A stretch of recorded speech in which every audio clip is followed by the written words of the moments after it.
Hi friends, I suggest you cook potato rolls in pita bread. This dish can be either a full dinner or a hearty snack. In any case, they are eaten instantly. Boil the washed and peeled potatoes, then drain almost all the broth and make mashed potatoes. While the puree is cooling, peel the onions, cut into small cubes and fry in a pan. Chop the washed champignons finely and add to the onion, fry until the moisture evaporates. While the mushrooms are cooling, finely chop the greens.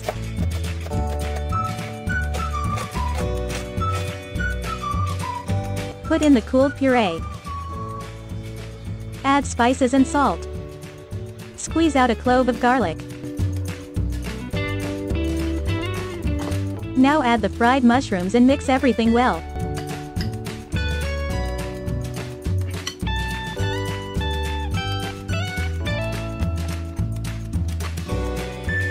The filling is ready.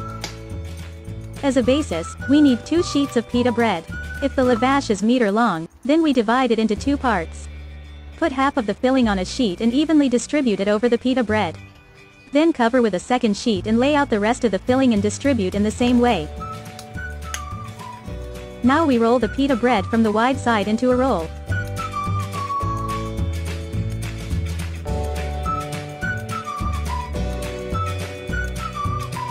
Cut the roll into pieces about 2 centimeters thick. Pour vegetable oil into the pan, heat and fry the rolls on both sides.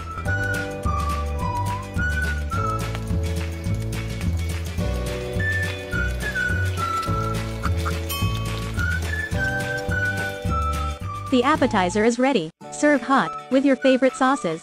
Although cold, they are also delicious. Bon appetit! If you like the recipe, then like it and subscribe to the channel. See you.